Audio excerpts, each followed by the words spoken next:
What is up, ladies and gentlemen? Mikey McNuggets coming at you. It is 2:30. The trade deadline is in less than 30 minutes as it stands right now.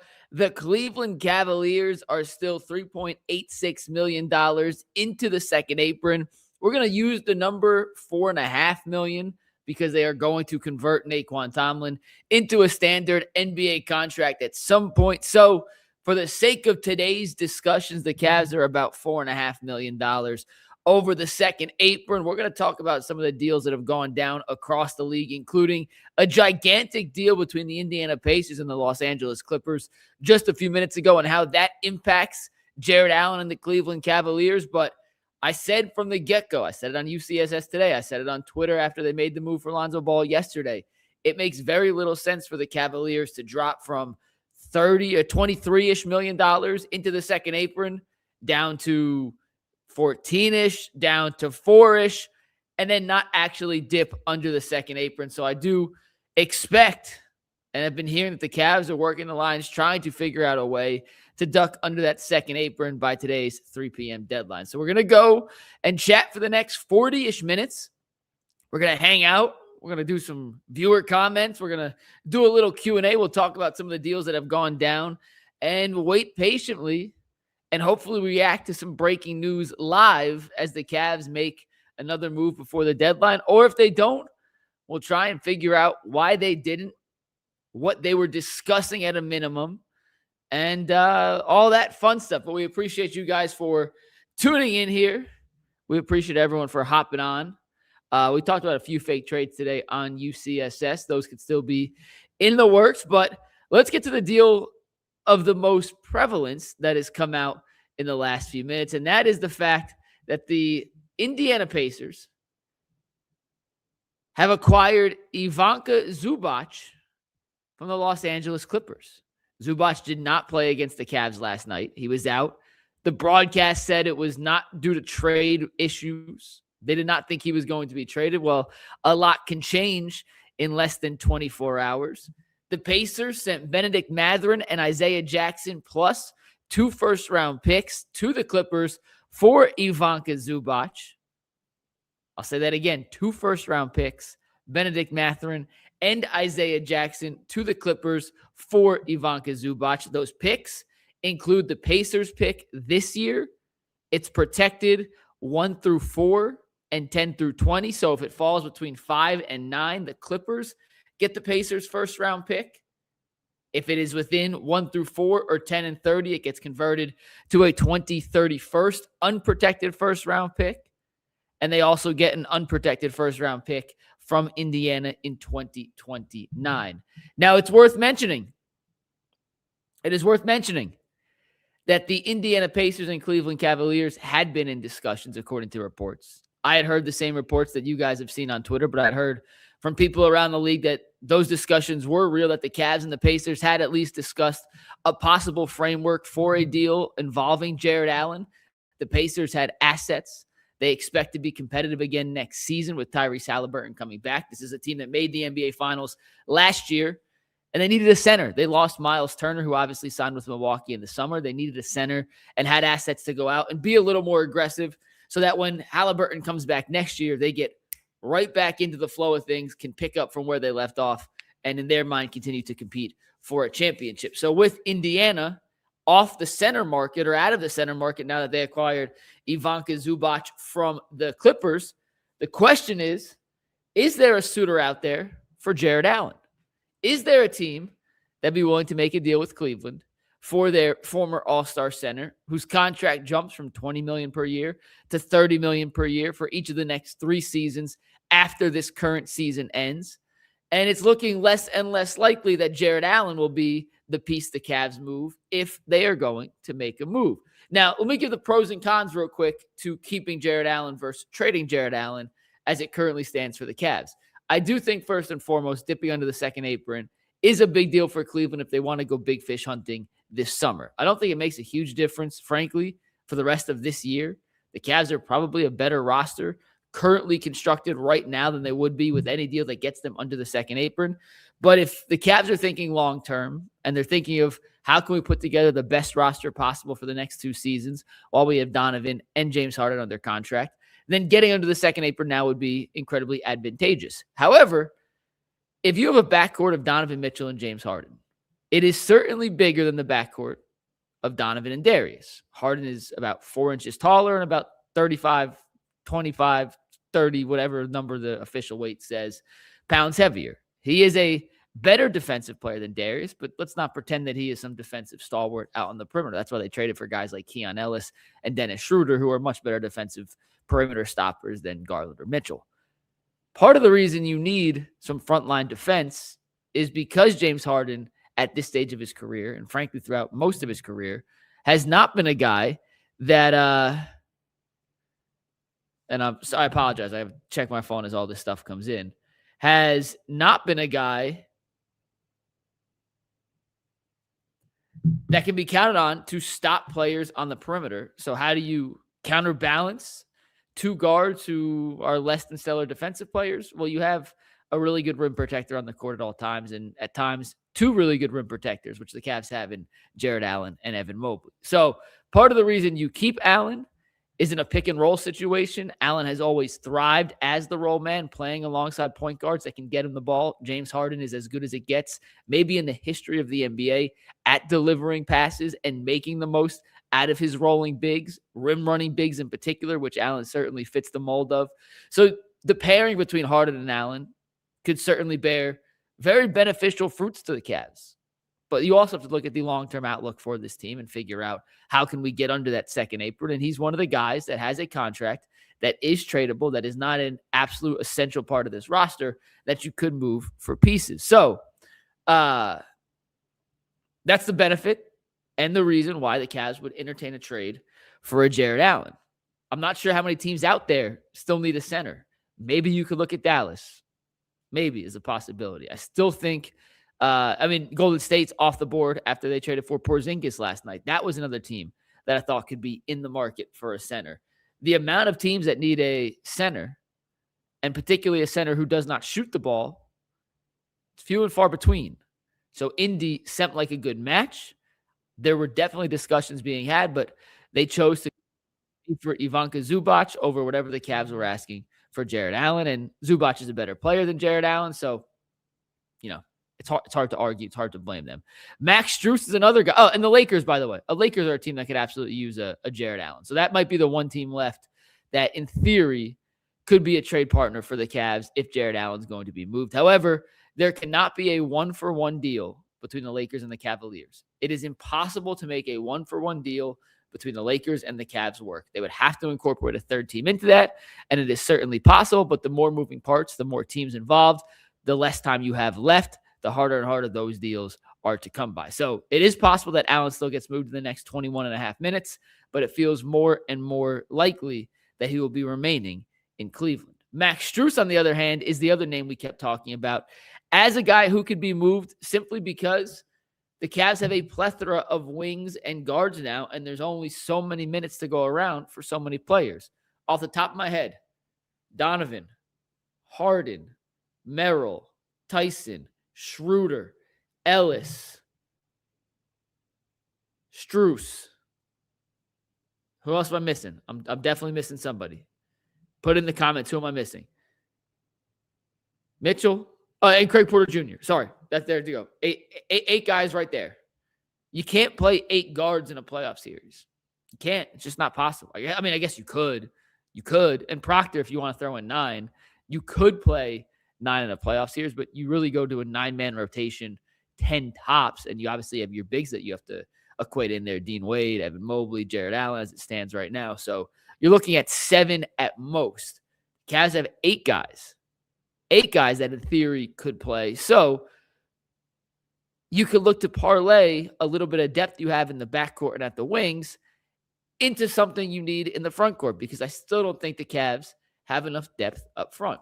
As it stands right now, at 2:39 p.m., 21 minutes till the deadline, the Cavs front court depth looks like Jarrett Allen, Evan Mobley, and Dean Wade right now is their third backup big, or their first backup big, their third big in the rotation. And I think Dean does a lot of good things. I think Dean is a winning basketball player. I like Dean Wade a lot in the regular season. He has yet to show And until I'm proven otherwise, this is what we have to go off of because we have a big enough sample size that he's not a guy you can feel confident relying on in a playoff situation. He just hasn't proven to be there. He's shrunk. He has not been the same player in the regular season that he's been in the postseason in the last couple of years with Cleveland. So there are a couple deals out there that I think make sense. I pitched a couple on UCSS today. You know, the one deal I liked the most was Strus and Larry Nance Jr. for Bobby Portis Jr. of Milwaukee. That's the deal that I've been kind of clamoring and banging the pot for a while. I think Portis would fit in perfectly alongside either Allen or Mobley. Can pick and pop with Harden, can pick and pop with Donovan Mitchell and whoever else you have in the backcourt for the Cavs. He brings a level of toughness, physicality. He's been there. He's won a championship. So I'm a big fan of Bobby Portis Jr. I see some people saying Thomas Bryant. Like, yeah, Thomas Bryant's there, but he barely plays in the regular season rotation. That does not make me feel like Kenny Atkinson trusts him enough to play him in a playoff rotation. So, yes, he exists, but I would not anticipate him getting many meaningful minutes, if any, at this point, based on the current construction of the roster. So Bobby Portis Jr. is a name I'll be watching over the next 19 minutes. I mentioned Najee Marshall in Dallas. I think Dallas is less likely to trade Najee Marshall, but if they are looking to add more shooting and kind of unclog their plethora of oversized wings, then that could be a name that's moved. But as it stands right now, and I'm refreshing Twitter as we speak, I'm going to go to Shams because he has tweeted in the last 3 minutes. There has been another deal. The Hornets are trading Tyus Jones to the Mavericks for Malachi Branham. Doesn't necessarily move the needle a whole lot, but it gives the Mavericks another traditional point guard. They've kind of benched D'Angelo Russell and said, thank you, but no thank you. So time is ticking for Koby Altman to make a deal here because there is only so much time left. And I do think it just feels incredibly silly. And maybe silly is not the right word because Dan Gilbert has said time and time again that, you know, he'll pay the luxury tax if needed. He will.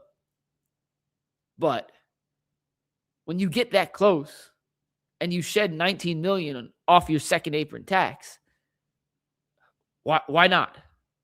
Why not get to the underneath point where you can use all the added values and benefits that allow you to make bigger moves this summer? So if anyone doesn't know, and I should have done a better job explaining this earlier, some of the added benefits of getting under the second apron include this summer having the ability to trade 3 first-round picks instead of just 2. As it stands right now, if the Cavs were to end the season in the second apron, they could only trade their 2026 first-round pick and their 2031 first-round pick in any kind of deal this summer. They would not be able to touch their 2033 first-round pick. If the Cavs end up today under the second apron, they have 3 first-round picks to trade. 26, 31, and 33. The difference in 2 versus 3 first-round picks available to trade could be the difference in landing a guy like a Giannis or not. So you get an extra third-round pick to trade. If you're under the second apron, you can also aggregate salaries in any kind of deal. You cannot aggregate salaries as a second apron team. So making any kind of massive deal for another superstar to pair up with Donovan, Evan, and James Harden becomes a lot easier if you're under the second apron. Also, second apron teams cannot utilize the buyout market. They also cannot sign players to a tax level, mid-level exception. They can only sign players to a veteran minimum in free agency. So if you want LeBron to come back to Cleveland next season, if he says, I'm not taking the vet minimum, the Cavs have realistically not a ton of ways to bring him here. If they dip under the second apron today, they'll be able to offer him the non-tax-paying, the mid-level exception, basically, to keep it as simple as possible, which gives LeBron more money, which gives the Cavs a better chance to bring him home and have him play his final season in the wine and gold. There are a lot of benefits to being under the second apron. You can only be a second apron team twice in 5 years before your pick gets frozen and dropped to number 30.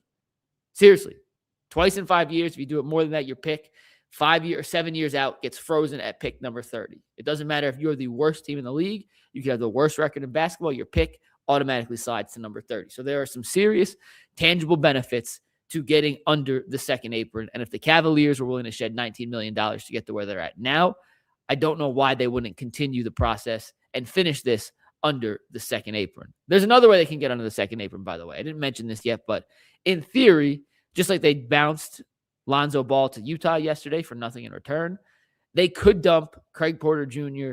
and Larry Nance Jr. together to a team for nothing back in return and get under the second apron. I'm not quite sure how many teams would be willing to do that. It took Utah taking on 2 second-round picks just for them to take Lonzo Ball. The Cavs don't have any second-round picks they can still trade. They have no second-round picks till 2033, so they can't attach second-round picks to any of these guys in a salary dump anymore. It'd have to be another player, but that is another way. So basically, your 3 options, barring some catastrophic trade: Allen for a player who makes less than $15 million a year, Strus plus something for a player that makes between $9 and $12 million, or you just salary dump Larry Nance Jr. and Craig Porter Jr. together to a team that can absorb both of them and pray it all works out. Those are your options. All right, let's look at some other trades around the league. Real quick, let me look at some comments, and then we'll look at some trades around the league real quick while we get ready. If anyone sees a breaking trade, please let me know, because I have the stream deck up, and I'm not on my Twitter feed as much as I probably would like to be, considering trades are flying left and right here. But Wooder Gates says, I really want Portis to make it happen, Kobe. I said this on the show. I'll say it again. I think that would be a home run trade for the Cavaliers if Milwaukee is willing to part with Bobby Portis Jr. Bryce Dolan says they need to move some guards out. Yes, there's too many guards in play with the Cavs. They currently cannot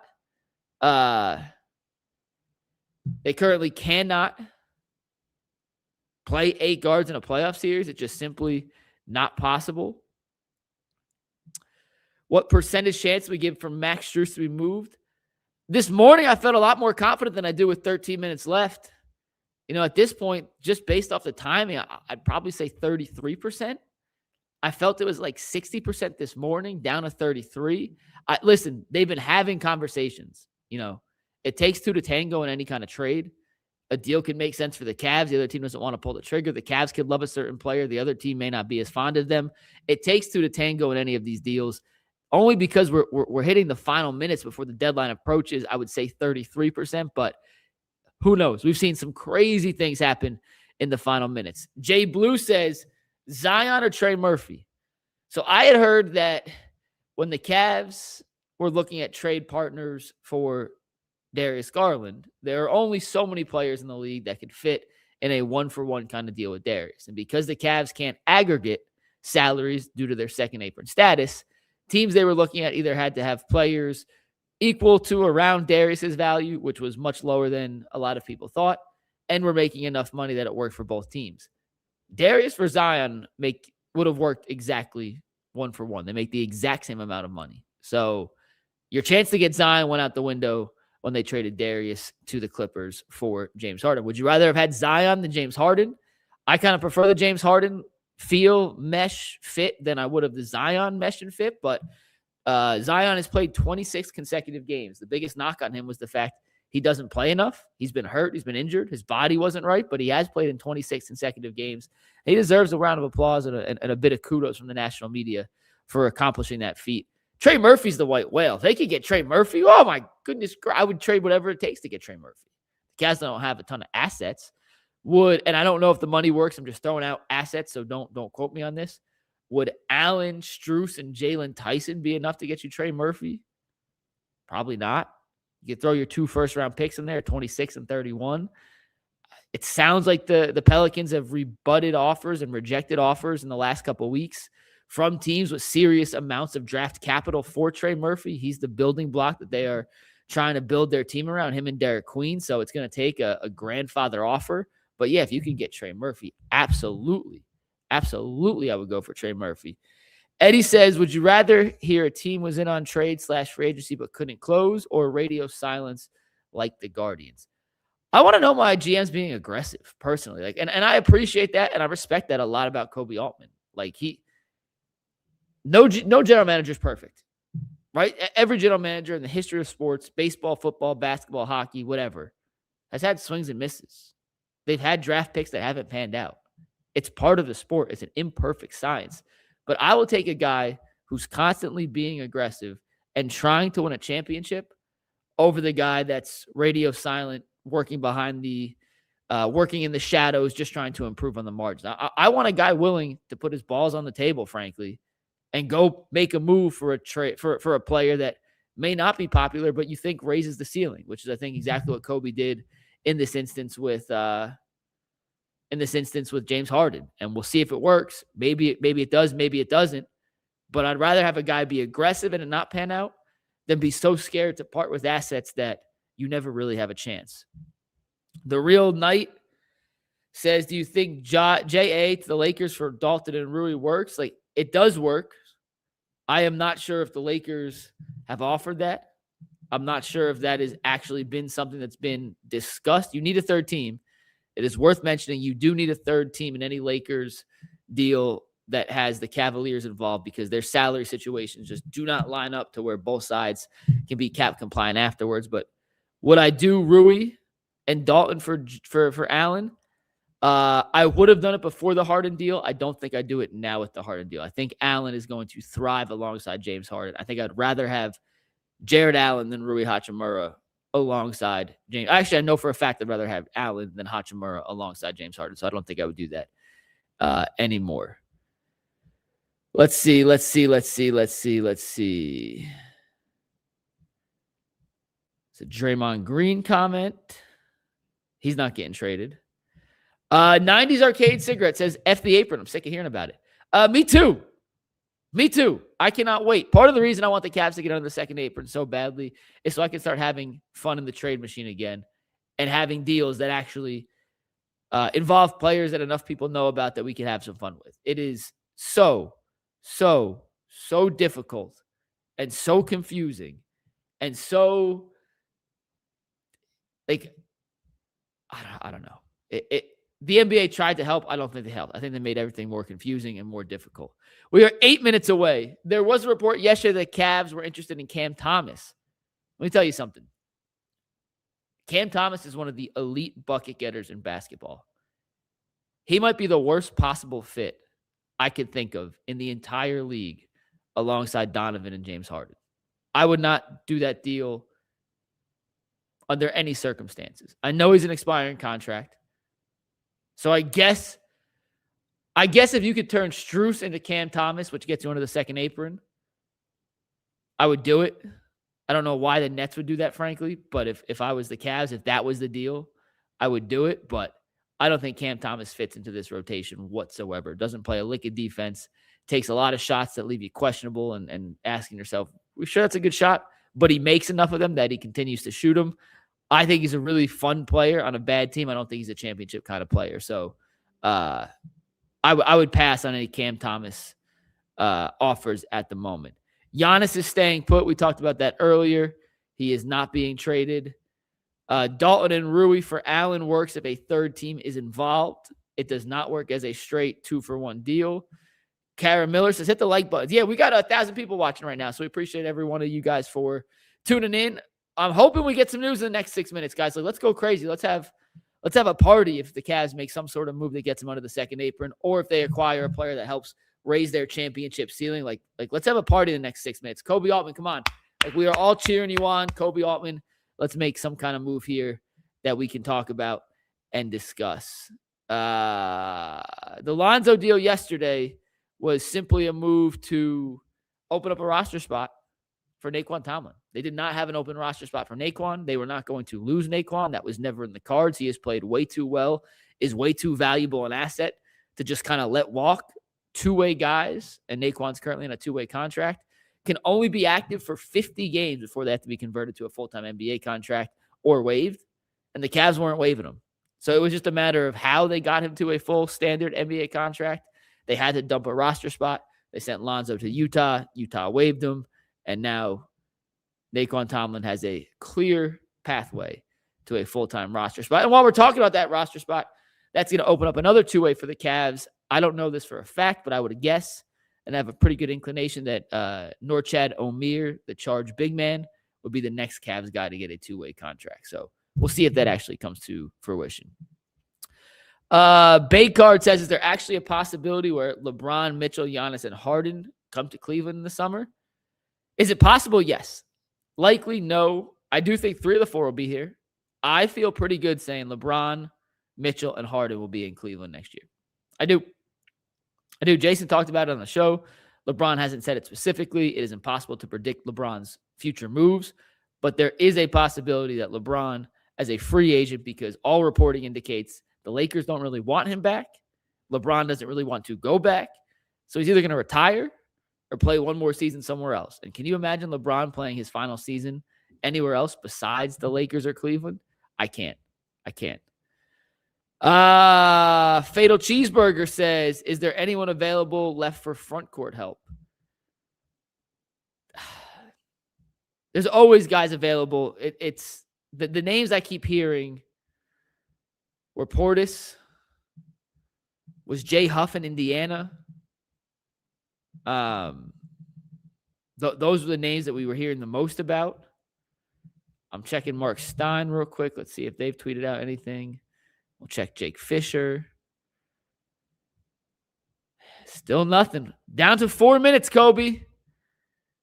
Down to 4 minutes to make a move. I don't know.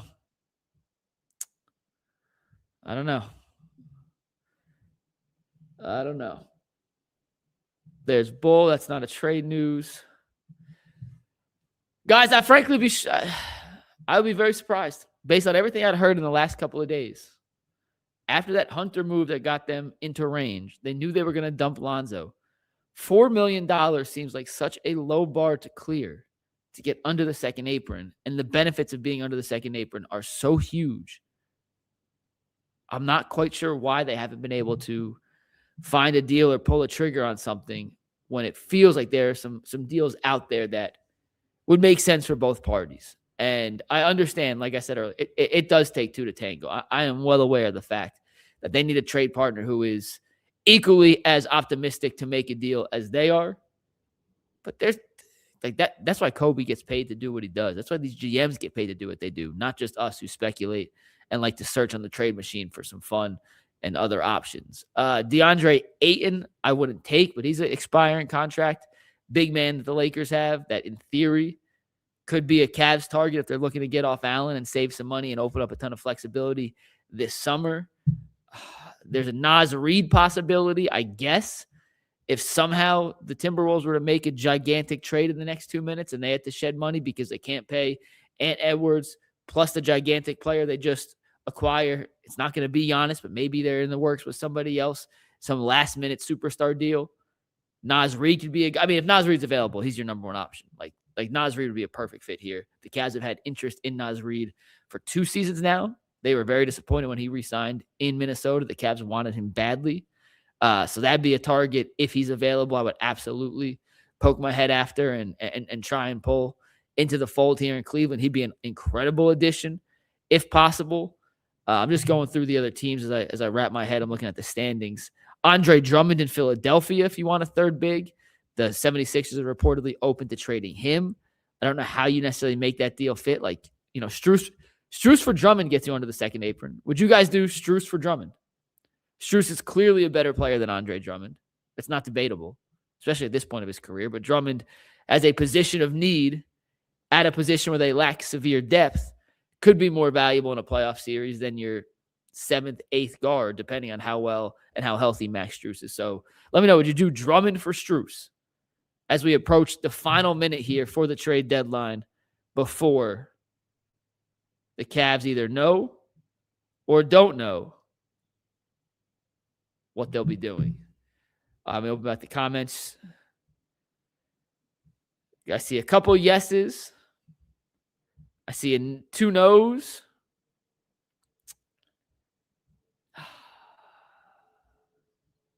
Feels like mixed.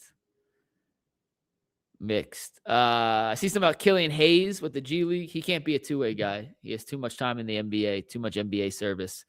So he cannot be a two-way player. The Cavs have to convert him to a full-time NBA contract. Some people think Thomas Bryant's better. Yeah, basically I agree with Cesar Salad, funny name, but they need someone from Mitchell Robinson. I don't even think it's the Cat part. I think it's the Mitchell Robinson part. And Drummond, if nothing else, is a big body who is an absolute menace on the glass and still is. All right, it's officially 3 o'clock, which means the NBA trade deadline has come to an end. The Cavaliers, unless something pops up in the last second, did not make a move and appear to be ending this trade cycle just over $4 million into the second apron. They did make 3 moves. They made 3 moves this deadline if nothing else comes to fruition. DeAndre Hunter for Schroder and Keon Ellis.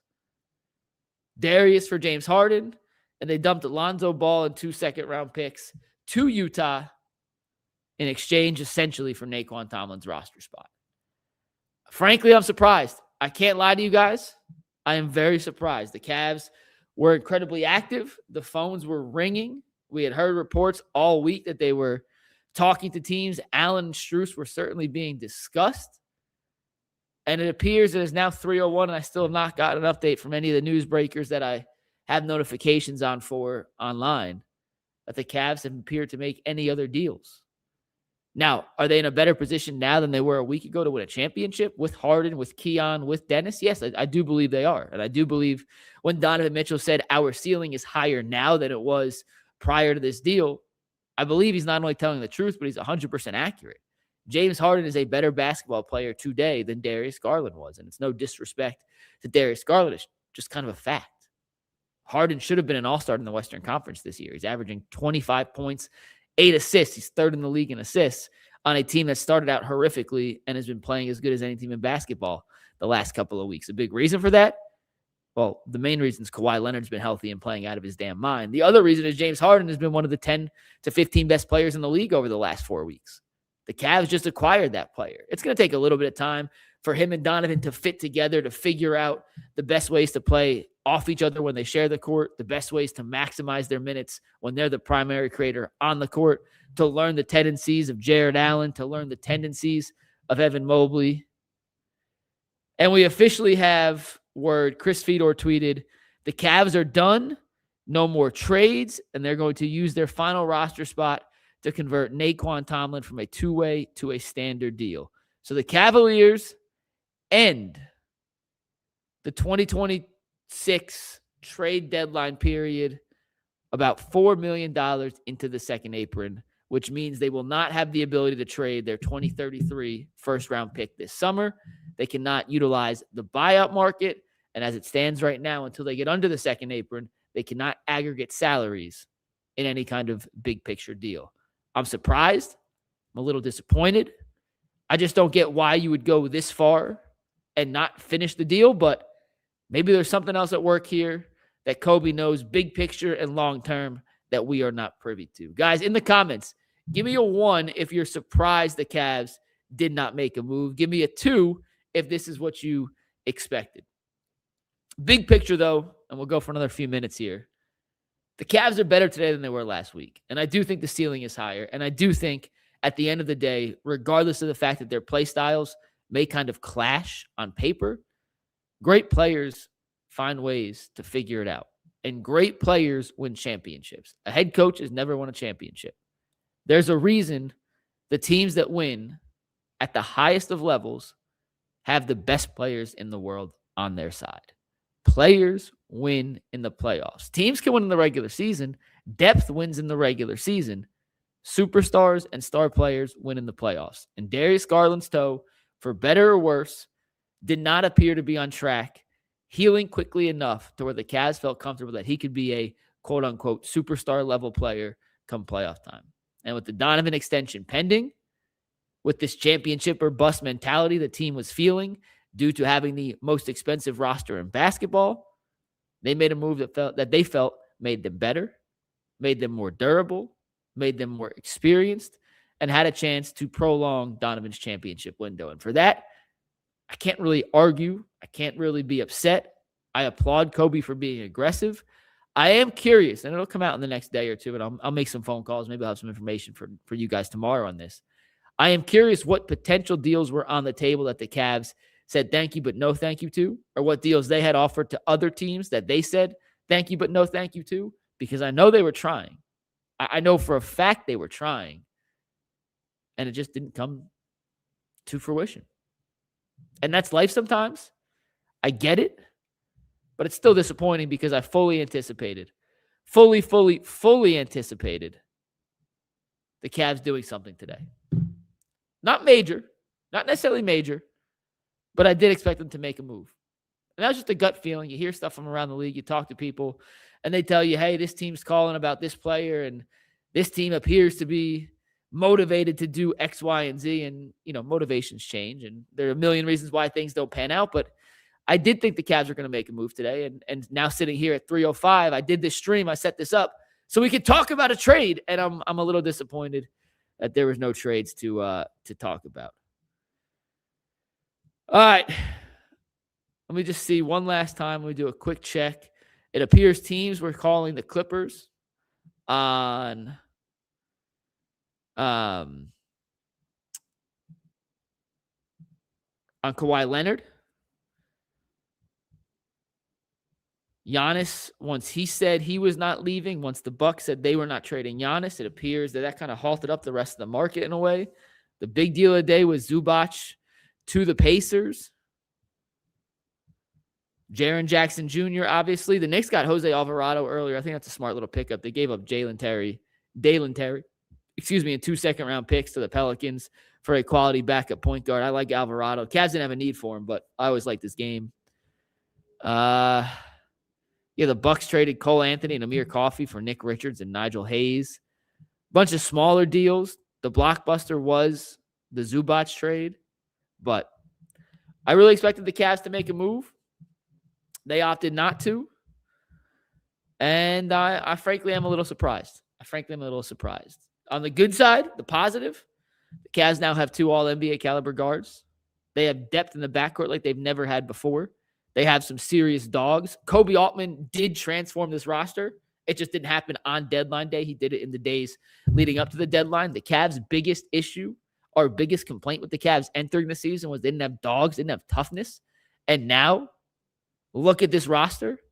Guys who are unquestionably tough.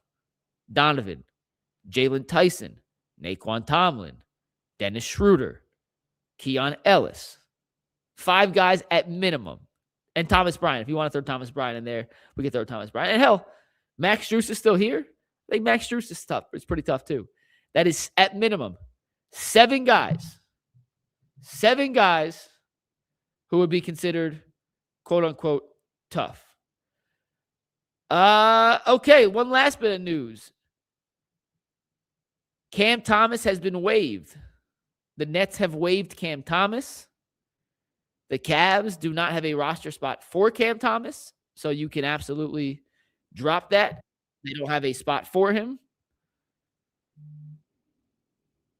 And I just got an email about a Koby Altman press conference, so let me see what time that's going to be. Hold on. That's at 4 p.m. All right. That's going to wrap it up for this stream. I appreciate all you guys tuning in. I'm a little disappointed the Cavs didn't make a move just like you guys are. Well, by the way, the Cavs can sign Cam Thomas if they don't convert Naquan Tomlin. So pick your choice, Tomlin or Cam Thomas. Tomlin, Cam Thomas. I'm going Naquan Tomlin 100 out of 100 times for what it's worth. I just don't think he's a fit whatsoever in this Cavs offense. He doesn't pass the ball. He doesn't move. He's a pure isolation, bad team scorer. Good player, super talented. I just don't think he's a fit whatsoever. But that's going to wrap it up for this stream. I appreciate you guys sitting and listening to me talk for 40 minutes. We will dive more into why the Cavs did not make any moves at the deadline tomorrow on UCSS, and we'll get some answers from Koby Altman here in the next 51 minutes. I'm Mikey McNuggets. Go Cavs. Peace.